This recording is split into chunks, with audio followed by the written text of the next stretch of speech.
Hey, this is Dr. Amanda with StraightSmile Solutions, StraightSmileSolutions.com, and today we're talking a little bit more about frenectomies, but specifically, should you do your frenectomy before or after your orthodontic procedure is completed, e.g. have the space closed first or do it before?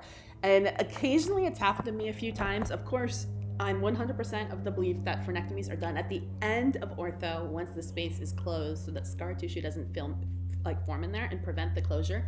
I've always had a few patients that have come to me that have had it done before. Oops, somebody mentioned it and they just went off and did it. And it always surprises me because that's not standard of care.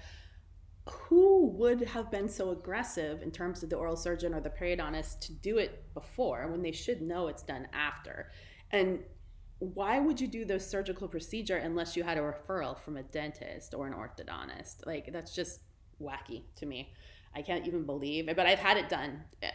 Many patients that, maybe we talked about it at that consult and then they just got all excited and they went off and did it. And I never gave them a referral. I never told them to go do it and they just went off and did it. Or they read about something on the internet about it and they went and asked someone to do it. And yeah, indeed, it's gone. All I can say is usually it works out fine, especially if it was recent, but I've had it once not work out fine. So I can't promise you it's going to be fine. One time I think it was just so botched that there was so much scar tissue in there. So you often don't know.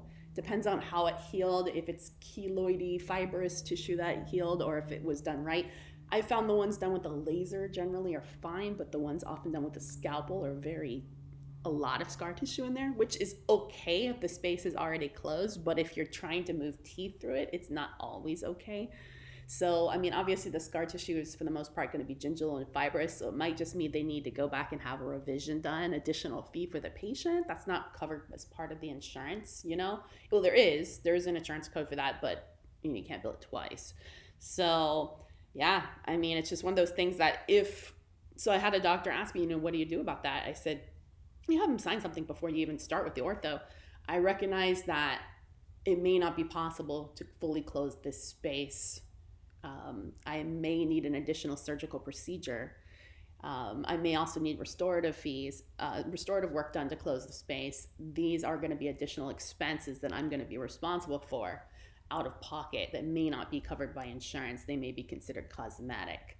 I recognize that this is going to be part of my treatment and that I'll be responsible for these additional fees. Boom, done. That's it. That way, at least you're not going to get yourself in trouble if you do it and you can't close the space because you're not going to know. You don't have X-ray vision. And there's nothing you can really see, But that's what I would do. I would still take the case. I would just have them sign a quick 1-pager on that. And then, at least you're protected and the patient can't see you later if the space didn't close. All right. Thanks so much.